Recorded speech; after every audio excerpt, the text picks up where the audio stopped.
मेरा नाम आरुषि है। ये कहानी मेरी बेटी अदिति और उसकी ज़िंदगी पर है। मैं बिजनौर के एक छोटे से कस्बे की रहने वाली हूँ। जब मैं विधवा हुई तो मेरे माँ बाप ने मेरी दूसरी शादी कर दी। एक ऐसे व्यक्ति से कर दी जिसका पहले से ही एक बेटा था और मेरे पास भी एक बेटी थी। अब मेरा बेटा और बेटी एक ही कमरे में सोते थे, मगर सुबह उठते ही मेरी बेटी बेड की चादर दिन प्रतिदिन चेंज कर देती। फिर मुझसे छुप छुप कर पुरानी चादर धोती और खुद नहाने चली जाती। कई बार तो मेरी बेटी बेहोश भी हो जाया करती थी। वो दिन ब दिन बहुत कमजोर होती जा रही थी। एक दिन सुबह उठकर मैं जल्दी से बेटी के कमरे में चली गई, मगर आगे का माहौल देखकर मैं शर्म से पानी पानी हो गई। दिल से एक यही बात निकली कि भगवान ऐसा मंजर कभी किसी माँ को न दिखाए, क्योंकि वहां मेरी बेटी और बेटा। मैं शादी के 2 साल बाद ही विधवा हो गई थी। उस वक्त मेरी उम्र 18 साल थी, क्योंकि मेरे माँ बाप ने मेरी शादी 16 साल की उम्र में ही कर दी थी। मैं अपने माँ बाप की इकलौती बेटी थी, मगर मुझे ऐसा लगता था मैं उन पर एक बहुत बड़ा बोझ हूँ, मानो जैसे कि मैं उनकी बेटी ही नहीं थी। मेरे पैदा होने के बाद ही मेरी माँ कोई खुशी नहीं देख पाई थी और मेरे पिता, उनको तो बेटे की बहुत चाहत थी, इसीलिए वो मुझे नापसंद करते थे और हमेशा ही मुझसे अलग रहते थे। मुझे दिल से प्यार नहीं करते थे। वो मुझे अपना मानते भी नहीं थे और मुझ पर बहुत गुस्सा करते थे। कुछ खानदानी सख्तियों की वजह से मेरे पिता दूसरी शादी भी नहीं कर सके। बस इसी कारण वो मुझसे बहुत नफरत करते थे। हर वक्त मुझसे सख्ती से ही बात करते थे और इसी वजह से उन्होंने मेरी शादी भी जल्दी ही करवा दी थी। मेरा पति सरकारी स्कूल में एक शिक्षक था। हमारी एक 3 साल की बेटी भी थी, मगर एक दिन विद्यालय से आते हुए रास्ते में उनका एक्सीडेंट हो गया और मौके पर ही उनकी मृत्यु हो गई। वो भी मेरा साथ छोड़ गए। वो दिन मेरे लिए किसी कयामत से कम नहीं था। मुझ पर तो परेशानियों के पहाड़ ही टूट पड़े थे। कुछ दिन गुजरने के बाद मेरे सास ससुर ने भी मुझे मेरे माँ बाप के घर भेज दिया। शायद उन पर भी मैं बोझ ही थी। वो भी मुझे अच्छा नहीं समझते थे। उनके ख्याल से मैं मनहूस औरत थी। मैंने ही जैसे उनके बेटे को मार दिया हो। फिर मैं चुपचाप अपने माँ बाप के साथ उनके घर आ गई। मेरे माँ बाप ही मुझे बोझ ही समझते थे। मैं अपनी बेटी को सीने से लगाकर अकेले अकेले बहुत रोती थी। फिर कुछ दिन बाद मेरे माँ बाप ने मेरी दूसरी शादी कर दी, एक ऐसे व्यक्ति से जिसका पहले से ही एक बेटा था और मेरे पास भी एक बेटी थी। हम दोनों एक जैसे थे, इसीलिए हमारी शादी हो गई, वरना मेरे तो अच्छे रिश्ते भी नहीं आते थे। उसका बेटा मेरी बेटी से 1 साल छोटा था। उसके बेटे का नाम अभिषेक था और मेरी बेटी का नाम अदिति था। हम लोग साथ ही रहने लगे और वक्त इसी तरह गुजरने लगा। देखते ही देखते अदिति 16 साल की हो गई और अभिषेक 15 साल का हो गया। जब अभिषेक के पिता का देहांत हो गया, वो भी इस दुनिया से चले गए। मतलब मेरे दूसरे पति भी हमेशा हमेशा के लिए हमें छोड़कर चले गए। उनकी हमेशा ही तबीयत खराब रहती थी। उन्हें तरह तरह की बीमारियों ने घेर रखा था, लेकिन उनकी बीमारियों के साथ जैसे तैसे गुजर बसर हो रहा था। उनके जाने के बाद मानो जैसे घर की रौनक ही उड़ गई हो। हमारा अपना मकान था, इसीलिए किराए की चिंता नहीं होती थी और मेरे घर में ही एक किराना की छोटी सी दुकान थी। एक दिन जब हम सब लोग सो रहे थे, फिर अचानक ही बहुत जोर से आवाज आई। मेरा तो दिल बैठ गया। मैं बहुत घबरा गई थी और डर भी गई थी। मैंने देखा कि ये आवाज तो अभिषेक के कमरे से आई है। मैं उसके कमरे की तरफ दौड़ी तो मैं देखते ही हैरान रह गई। कमरे की छत गिर गई थी। ये देखकर मैं घबरा गई। मुझे डर था कि कहीं अभिषेक तो इस छत के नीचे नहीं दब गया। जब मैं करीब गई और मैंने जाकर देखा तो अभिषेक वहां नहीं था। वो बाथरूम जाने के लिए उठा होगा, इसी वजह से उसकी जान बच गई, क्योंकि उसके कमरे की छत गिर गई थी। मैंने ईश्वर से धन्यवाद किया कि ये तो अच्छा हुआ कि अभिषेक को कोई चोट नहीं आई। अगर उसको कुछ हो जाता तो मैं उसके स्वर्गवासी पिता को क्या मुंह दिखाती। लेकिन अब हमारे पास इतने पैसे नहीं थे कि हम उस छत को दोबारा डलवा सकते। कमरे का तो कबाड़ा ही बन गया था। सारी छत गिर चुकी थी और हमने उसको उसके हाल पर ही छोड़ दिया। उसके बाद मैंने अपने लिए अपना बिस्तर रसोई में ही डाल दिया और कमरे में दोनों बच्चों को सोने के लिए कहा, क्योंकि बाहर तो बहुत ज्यादा सर्दी थी और बाहर कोई सो भी नहीं सकता था और कमरे में एक बेड और एक चारपाई ही थी। 2 लोग भी बहुत मुश्किल से सो पाते थे। अब वो दोनों एक ही कमरे में सोते थे। मजबूरी थी, क्या कर सकते हैं। एक कमरे में तो दुकान थी और मेरे पति ने घर में 3 ही तो कमरे बनवाए थे। यूँ तो हम 3 लोगों के हिसाब से कमरे ठीक थे, लेकिन एक कमरा दुकान के लिए भी तो जरूरी था। अब मजबूरी थी, क्या कर सकते थे, गुजारा तो करना ही था। एक दिन मेरा बेटा बेटी के कमरे में सोया तो सुबह सुबह कुछ ऐसा हुआ कि मैं चकित रह गई। अभिषेक तो सवेरे उठकर नाश्ता करने भी बैठ गया था, जबकि अदिति अभी तक सो रही थी। वो तो इतनी देर तक नहीं सोती थी, लेकिन आज वो इतनी देर तक क्यों सो रही थी। उसकी आदत थी कि वो सुबह जल्दी उठ जाया करती थी। मैंने उसको आवाज भी दी तो वो उठ नहीं रही थी। थोड़ी देर के बाद मैंने उसके कमरे में जाकर उसको देखा तो पता चला कि वो बेहोश हो चुकी थी। मैं बुरी तरह से घबरा गई थी कि उसको क्या हो गया। मैंने फौरन ही अभिषेक को बोला कि पास के ही डॉक्टर को घर बुला लाओ। डॉक्टर घर पर आया तो डॉक्टर ने कहा कि ये बेहोश हो गई है। लड़की काफी कमजोर है, खून की भी कमी है। कोई भारी काम इससे मत करवाना, बस आराम ही करवाना। फल, अच्छा खाना वगैरह खिलाइए, ठीक हो जाएगी। जब अदिति को होश आया तो मैं उसके पास गई और मैंने उससे पूछा कि तुम्हें क्या हो गया था। तो वो कहने लगी कि बस ऐसे ही बैठे बैठे मुझे चक्कर आने लगे थे और मैं बेहोश हो गई थी। मैंने अपनी बेटी को कहा कि तुम आराम करो, मैं तुम्हारे लिए नाश्ता बनाकर लाती हूँ। जब मैं नाश्ता लेकर आई और मैंने आकर देखा, वो अपने कमरे में नहीं थी और कमरे के बिस्तर पर चादर भी नहीं थी। मैंने बाहर जाकर उसको देखा तो वो उसी चादर को बैठकर धो रही थी। मैंने उससे पूछा, तुम ये चादर क्यों धो रही हो? तुम्हारी तो तबीयत ठीक नहीं है, डॉक्टर ने तुम्हें आराम करने के लिए कहा है। मैं उस पर बहुत चिल्लाई और कहा कि यहाँ से उठो, अपने कमरे में जाओ और नाश्ता करो, कुछ खाओ पियो, तभी तो ठीक हो जाओगी। उसने कहा, नहीं नहीं, मुझे ये चादर जरूर धोनी है। बिस्तर पर बिछाने के लिए हमारे घर में एक ही तो चादर है। मैंने कहा कि अचानक से ये चादर धोने का भूत तुम्हारे सर पर क्यों सवार हो गया है? इतनी तो चादर गंदी नहीं थी जो तुम उसको धोने के लिए बैठ गई। छोड़ दो इसे, मैं खुद इस चादर को धो दूंगी, उठो यहाँ से। उसने मेरी बात नहीं मानी और चादर को छत पर सुखाने के लिए चली गई। उसके बाद ही उसने नाश्ता किया। फिर थोड़ी देर के लिए वो सो गई और अभिषेक भी काम पर जा चुका था। उसको सिर्फ मैंने हाई स्कूल तक ही पढ़ाई करवाई थी और वो एक कपड़े की दुकान पर काम करता था। वो बहुत ही मेहनती था। घर वाली दुकान तो मैं खुद ही चला लिया करती थी। वैसे भी उस दुकान में ज्यादातर बच्चे ही आते थे। दिन इसी तरह से गुजर गया। उस दिन अभिषेक ने मुझसे कहा, आज मैं खाना खाकर आया हूँ। वो देर से आया था और अदिति भी पहले से ही कमरे में सो चुकी थी। वो भी जाकर कमरे में सो गया। मैंने भी रसोई में अपनी चारपाई डाल रखी थी। जगह बदलने की वजह से मुझे नींद नहीं आ रही थी। मैं अपने पति को याद ही कर रही थी। दूसरा पति मेरा बहुत अच्छा था, मेरा बहुत ख्याल रखता था। उसने कभी भी मुझे पहली शादी का ताना नहीं दिया था और मेरी बेटी को वो हमेशा अपनी ही बेटी समझता था। और मैंने भी अभिषेक को कभी नहीं बताया था कि वो मेरा सौतेला बेटा है। उसने भी मुझसे अपने हिस्से का प्यार ले लिया था। वो मुझे सगी माँ से भी ज्यादा प्यार करता था और मेरा कहना भी मानता था। वो उस घर में अकेला ही मर्द था।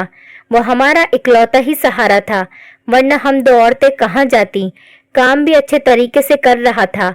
मैंने उससे कहा भी था कि वो आगे की पढ़ाई प्राइवेट पढ़ ले, क्योंकि अगर उसके पास कोई अच्छी डिग्री होगी तो नौकरी भी अच्छी मिल जाएगी। वो मेरी बात मान लेता था। सुबह सुबह फिर से कुछ ऐसा हुआ कि मैं हैरान रह गई। अदिति फिर से बेहोश हो चुकी थी और इस बार तो उसकी शक्ल देखकर लग रहा था जैसे उसके जिस्म का सारा खून ही खींच लिया गया हो। वो बिल्कुल पीली पड़ गई थी। फिर मैंने डॉक्टर को बुलवाया। डॉक्टर ने वही बात कही कि मैंने आराम करने को कहा था। इसको खाने में क्या खिलाया था आपने? मैंने उनको सारी बात बताई। मैंने कहा कि वही दाल सब्जी खिलाई थी और फल भी खिलाए थे। पूरा दिन कोई काम भी नहीं करवाया था। तो डॉक्टर ने कहा कि दोबारा से कैसे इतनी कमजोरी हो गई।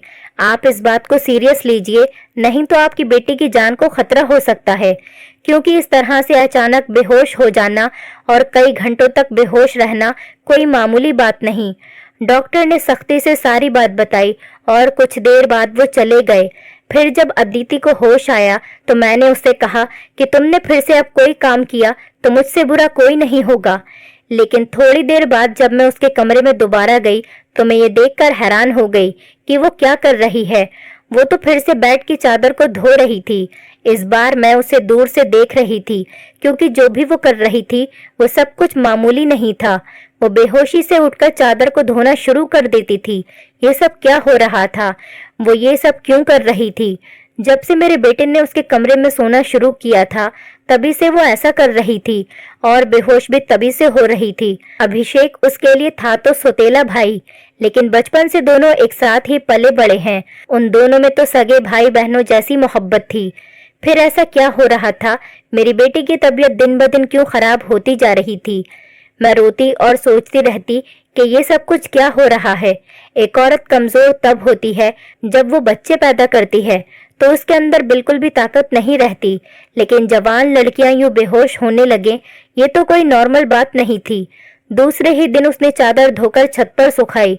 वो आसपास भी उसे ही देख रही थी कि जैसे मैंने उसे देखा तो नहीं है। मैं रसोई की खिड़की से ये सब कुछ देख रही थी। मैंने भी उसको ऐसा एहसास नहीं होने दिया जैसे मैं उसको देख रही हूँ। लेकिन मेरी बेटी क्या कर रही थी? वो फिर से बिस्तर पर आकर लेट गई और उसने अपने ऊपर वाली चादर को ओढ़ लिया ताकि मुझे कुछ पता न चले नीचे वाली चादर है या नहीं। ये मुझे नहीं पता था। मैंने उसको नाश्ता करवाया और दवाई दी। दुकान अच्छी नहीं चल रही थी। हमारी दुकान पर कोई बड़ा ग्राहक नहीं आता था।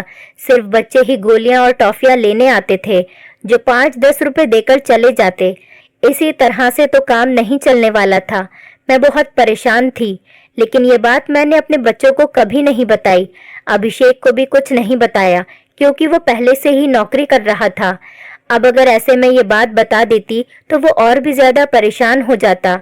लेकिन मैं खुद बहुत परेशान हो गई थी। ऊपर से डॉक्टर ने कहा था बेटी को अच्छी चीजें खिलाओ, लेकिन घर में तो दाल रोटी के भी पूरे पैसे नहीं हो रहे थे। घर का खर्चा करना बहुत मुश्किल हो रहा था। लेकिन एक दिन कुछ बहुत ही अजीब हुआ। मैंने अपने बेटे अभिषेक और अदिति को कुछ ऐसी बातें करते हुए सुना जिनकी मुझे बिल्कुल भी समझ नहीं आई। मेरे बेटे ने कहा, ये तुमने तो अभी से ही अपनी तबीयत खराब कर ली है। इस तरह तो नहीं चलेगा। अगर तुम्हें इतनी परेशानी हो रही है तो फिर हम ये सब नहीं कर सकते। मेरी बेटी ने कहा कि नहीं, मुझे ये काम करना है। इसी तरह के मौके बार बार नहीं मिलते हैं, और मुझे क्या पता था कि मेरे साथ ये सब कुछ हो जाएगा। मुझे तो पता ही नहीं था कि मेरे अंदर इतनी भी ताकत नहीं है। मेरे बेटे ने कहा कि अब तो तुम्हें पता है ना, मैं तुम्हारी जिंदगी को दांव पर नहीं लगा सकता। तो मेरी बेटी का कहना था कि नहीं, सिर्फ 2-4 हफ्तों की बात है, उसके बाद ये मौका नहीं मिलेगा। ये सब क्या हो रहा था? मुझे कुछ समझ नहीं आ रहा था। ये दोनों क्या बातें कर रहे हैं? एक दिन तो मैंने कुछ ऐसा देखा जिसको देखकर मैं दंग रह गई। सुबह सुबह ही मेरी बेटी ने चादर को फिर से धोकर छत पर सुखा दिया, और वो एक तरफ खड़ी होकर उल्टी कर रही थी। मैंने कहा कि क्या हो गया है तुम्हें? वो घबरा गई और कहने लगी कि अचानक से मेरा दिल खराब हो गया। मैंने कहा, क्या मतलब है इस बात का कि दिल खराब हो गया तुम्हारा? क्या खा रही हो तुम ऐसा, और चादर को बार बार क्यों धोती हो? क्या छुपा रही हो मुझसे? अगर मुझे पता चला कि तुमने कोई ऐसी वैसी हरकत की है जिससे मेरी और तुम्हारे बाप की इज्जत दांव पर लग गई, तो मैं तुम्हें कभी माफ नहीं करूंगी। मेरी बेटी हैरान हो गई। उसने कहा, माँ, आप किस तरह की बातें कर रही हैं? ऐसा कुछ नहीं है जैसा आप सोच रही हैं। लगता है आज आपने कोई फिल्म देखी है, या किसी ने आपके कान मेरे खिलाफ भर दिए हैं जो आप इस तरह की बातें कर रही हैं। मैं ऐसा क्यों करूंगी? और अगर मैंने इस चादर को धो दिया है तो क्या हो गया? चादर गंदी हो गई थी, बस इसीलिए धो दिया। आपको तो पता है कि कई दिन से मेरी तबीयत खराब है, तो दवाई खाने की वजह से मेरे पेट में भी खराबी हो रही है। अगर मुझे उल्टी आ गई तो इसका और कोई मतलब नहीं है। मेरी बेटी मुझसे इस तरह से बात कर रही थी। मैंने उसके मुंह पर थप्पड़ दे मारा और वो जमीन पर गिर गई। तभी अचानक अभिषेक भी आ गया। उसने कहा कि माँ, आप ये क्या कर रही हैं? आपने इस पर हाथ क्यों उठाया? तो मैंने उससे कहा, हाँ, मैंने इसको मारा है, इस पर हाथ उठाया है। ऐसा तो मुझे बहुत पहले ही करना चाहिए था, लेकिन अभी मैं पूरी तरह से बात की तह तक नहीं पहुंची हूँ। जिस दिन मुझे पता चल गया तुम दोनों के बारे में, उस दिन देखना। अब मुझे खुद पता नहीं था कि मुझे क्या हो गया था।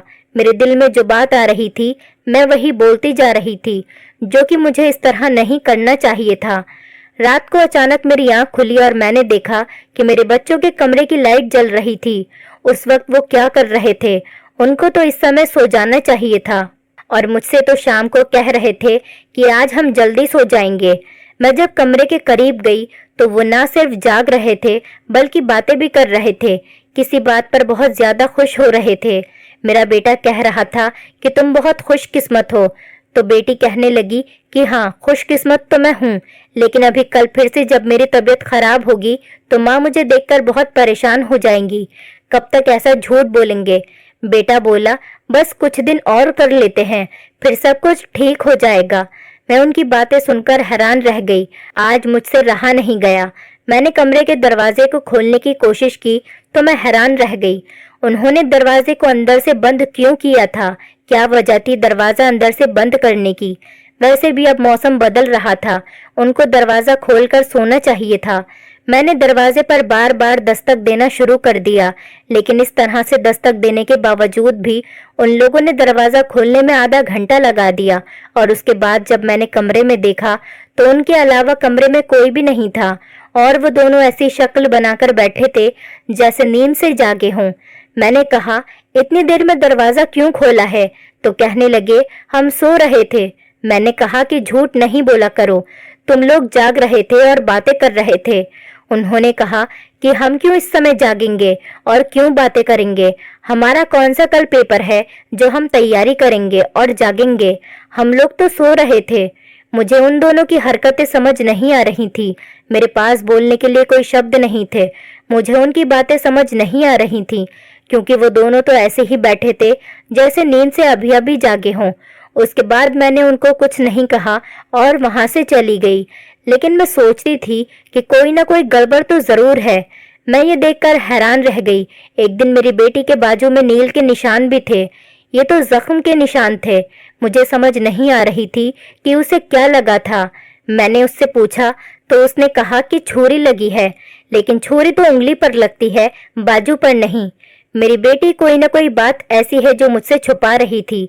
कभी बेहोश हो जाती थी, कभी उसके शरीर पर अजीब अजीब तरीके के निशान होते थे और कभी उठकर अपने बेड की चादर धोने लग जाती थी और मुझे कमरे में जाने नहीं देती थी। मेरा दिमाग जिस तरफ जा रहा था मैं वैसे ही सोचना नहीं चाहती थी। मेरी गलती थी। मैंने आग और पानी को क्यों एक साथ रखा?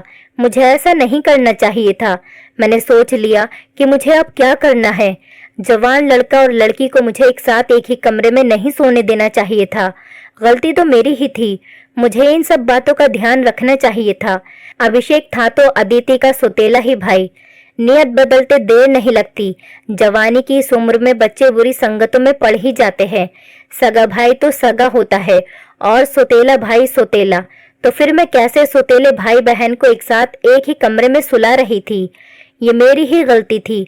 जब हम ही बच्चों पर ध्यान नहीं देंगे, परेशानियां तो पैदा ही होंगी। अच्छी बुरी बातों का ध्यान तो हमें ही रखना होता है। बच्चे तो नादान होते हैं और नादानी में ही बहुत सारी गलतियां कर बैठते हैं। जैसे जैसे विचार मेरे दिमाग में आ रहे थे, अगर ये सारे विचार सही हो गए तो फिर सारा का सारा कसूर मेरा ही होगा। मैंने अपने बेटे और बेटी पर नजर रखी थी। एक दिन मेरा बेटा बेटी को कोई चीज लाकर दे रहा था। मैं छुपकर उनकी बातें सुनने लगी। उसने कहा कि ये तुम्हारी दवाई है, इस परेशानी के लिए ये दवाई ले लो तो सब कुछ ठीक हो जाएगा। उसने मेरी बेटी को छुपाकर वो गोलियां दी। मैं परेशान हो गई कि ये किस चीज की गोलियां उसको दे रहा है। आखिर ऐसी क्या बात है जो परेशानी ये दोनों हल करना चाहते हैं और उसके बारे में मुझे नहीं पता। और ये दवाइयां कुछ अजीब सी क्यों लग रही थी?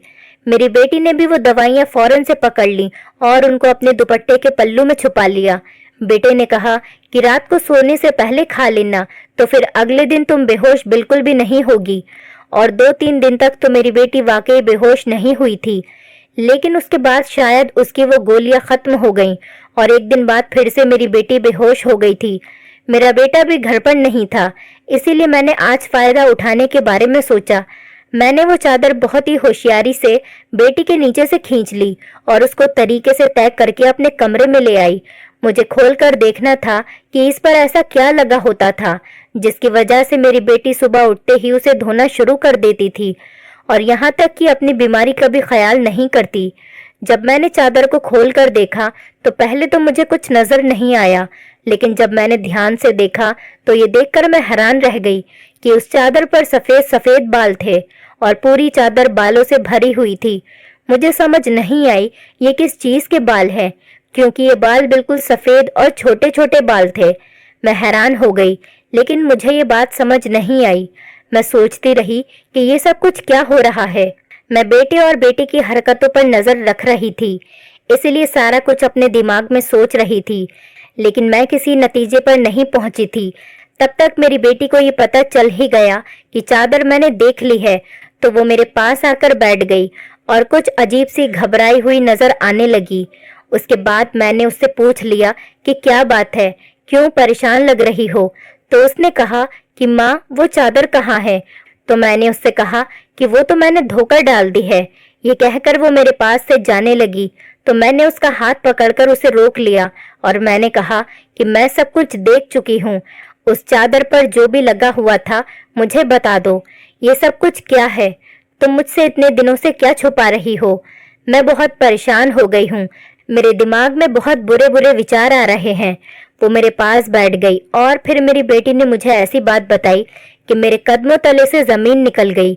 मेरी बेटी ने मुझे बताया कि माँ, जैसा आप समझ रही हैं वैसा बिल्कुल भी नहीं है। दरअसल हमने देख लिया था कि इस घर के हालात अच्छे नहीं चल रहे। घर की दुकान भी नहीं चल रही थी और भैया भी कुछ खास पैसे नहीं कमा रहे थे, लेकिन हमें ऐसा कोई काम नहीं मिल रहा था जो हम लोग कर पाते। फिर भैया के एक दोस्त ने उसको एक काम दिया।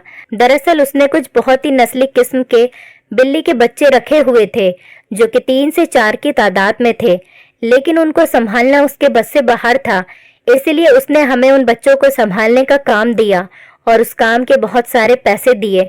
दरअसल भैया भी पूरा दिन वहीं होते थे, लेकिन रात में भाई को आराम भी करना होता था, इसलिए उन बिल्ली के बच्चों को कमरे में ले आते थे और मैं उनको संभाल लेती थी। उन्हीं के बाल सुबह चादर पर लगे हुए थे, जिसको मैं सुबह को धो देती थी, क्योंकि हमें पता था कि आपको इस तरह की चीजें अच्छी नहीं लगती और हम आपको ये सब कुछ बताना भी नहीं चाहते थे। हम ये सब काम कर रहे हैं और मुझे बाद में पता चला कि मुझे बिल्ली के बच्चों से एलर्जी हो जाती है, जिसकी वजह से मैं सुबह को बेहोश हो जाती थी। भैया ने मुझे जो दवाइयाँ लाकर दी थी वो भी इसी चीज की थी, ताकि मेरी एलर्जी कम हो जाए। माँ, भैया का वो दोस्त बहुत अमीर है और वो इस काम के हमें बहुत ज्यादा पैसे भी दे रहा था। वो हमें एक दिन के 1000 रुपए दे रहा था और आज उन बच्चों का हमारे घर में आखिरी दिन था, क्योंकि अब वो उन्हें लेकर दूसरे शहर चला गया है और हमने इतने पैसे कमा लिए हैं कि हम उस कमरे की छत भी डलवा सकते हैं और घर का कुछ राशन भी ला सकते हैं। हमें पता है कि आपको पालतू जानवर पसंद नहीं है, इसीलिए हमने आपको ये बात नहीं बताई थी, लेकिन आपने तो न जाने हमारे बारे में क्या क्या सोच लिया, हम पर इतना शक किया। आपने हमारे बारे में जो बातें की वो हमारे दिल में तीर की तरह जाकर लगती थी। मैं जानती हूँ कि वो मेरा सौतेला भाई है, लेकिन वो मेरे सगे भाइयों से भी बढ़कर है। उसने हर बार सिर्फ हमारे बारे में ही सोचा है, जबकि देखा जाए तो हम उसके क्या लगते हैं। उसका पिता तो इस दुनिया से जा चुका है और उसके अपने रिश्तेदार भी तो हैं, जो कि हमसे बहुत ज्यादा अमीर हैं। वो उनके साथ जाकर भी तो रह सकता है, लेकिन वो फिर भी हमारे साथ रहता है, क्योंकि वो हमें कभी अकेला नहीं छोड़ना चाहता। उसने हमेशा मुझे अपनी सगी बहन ही माना है। उसने कभी मुझसे कोई गलत बात नहीं की और वो हमारा साथ भी देता है, हमारे लिए बहुत कुछ करता है। पूरा दिन वो काम करता था, रात को मैं उसकी मदद करती थी। वो कहता था कि वो रात में भी ये सब कुछ कर लेगा, दिन भर तो वो बेचारा मेहनत करता था। इसीलिए मैंने उससे कहा कि रात को तुम आराम किया करो, बच्चों को मैं देख लूंगी। इसीलिए मैं उसकी मदद कर रही थी। मुझे ये सुनकर बहुत ही ज्यादा अफसोस हुआ और मुझे खुद पर बहुत गुस्सा भी आ रहा था। मैंने अपने बच्चों के बारे में क्या क्या सोचा। मैं अपने बच्चों के बारे में जितना गलत सोच रही थी, मेरे बच्चे उससे भी कई गुना ज्यादा अच्छे हैं। इतनी गलत बातें मैंने उनके बारे में सोची जितनी मुझे सोचनी भी नहीं चाहिए थी। हमने ये बात अभिषेक को नहीं बताई, अदिति ने भी उसको कुछ नहीं बताया कि मुझे सारी बात का पता चल गया, क्योंकि अब ये काम वैसे भी खत्म हो गया था और मैं उसकी नजरों में और ज्यादा गिरना नहीं चाहती थी। कुछ दिन बाद अभिषेक ने उस कमरे की छत डलवा दी और अब हमारे घर का कमरा भी ठीक हो गया था। धीरे धीरे हमने बहुत मेहनत की। मेरी बेटी ने भी घर में बच्चों को ट्यूशन पढ़ाना शुरू कर दिया था। हमारे हालात पहले से बेहतर होने लगे। धीरे धीरे इतने बेहतर हो गए कि हमारे घर में कोई तंगी नहीं रही। मेरे साथ जिंदगी ने बहुत बुरा किया था, लेकिन अच्छा ये किया कि मुझे बहुत ज्यादा नेक और अच्छे बच्चे दिए, चाहे वो मेरे अपने थे या पराए। ईश्वर की कृपा से मेरे दोनों बच्चे बहुत ही मेहनती हैं और इस बात को समझते हैं कि अभी उनकी मेहनत के दिन है। हाथ पर हाथ रखकर नहीं बैठ सकते, क्योंकि उनके सर पर पिता का साया नहीं था और मैं भी कुछ खास कर नहीं सकती थी। इस बात का उनको एहसास था और ये एक बहुत बड़ी बात है। ईश्वर की कृपा है कि अब सब कुछ ठीक हो गया। ऊपर वाले का लाख लाख शुक्र हुआ।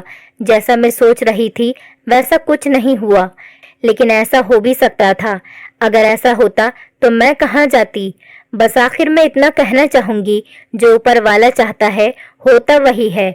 मेरे बच्चे बहुत समझदार हैं और उनके दिल में कोई ऐसी बात नहीं है, लेकिन फिर भी मैं ऐसी माँओं को नसीहत करूंगी, बच्चों के साथ के इस मामले में थोड़ी एहतियात जरूर करें और वो गलती ना करें जो मैंने अपने बच्चों के साथ की है। मुझे दोनों को एक कमरे में नहीं रखना चाहिए था, क्योंकि जो ना हुआ और वो हो भी सकता था, और अगर वो हो जाता तो सब कुछ खत्म हो जाता। मेरे बच्चे तो समझदार थे, शायद मेरे साथ इसीलिए ऐसा नहीं हुआ। अपने बच्चों का ध्यान रखें, उनकी जिंदगी पर भी ध्यान रखें और वो कब क्या कर रहे हैं इस बारे में पूरी जानकारी रखें, और बच्चों पर प्यार करने के साथ साथ थोड़ी सख्ती भी रखें, और वो क्या गलती कर रहे हैं क्या नहीं, इन सब बातों के बारे में उनसे जानकारी लेते रहें और इस बात का ध्यान रखें। जब बच्चे जवान हो जाएं तो उनका बिस्तर अलग कर देना चाहिए। आपसे भी यही सब कहूंगी कि अपने बच्चों का ध्यान रखें। दोस्तों, उम्मीद करती हूँ आपको हमारी कहानी पसंद आई होगी। कहानी पसंद आई है तो वीडियो को लाइक करें, चैनल पर नए हैं तो चैनल को सब्सक्राइब करें और हाँ, नोटिफिकेशन बेल को जरूर दबाएं ताकि अगली अपडेट सबसे पहले आपको मिले।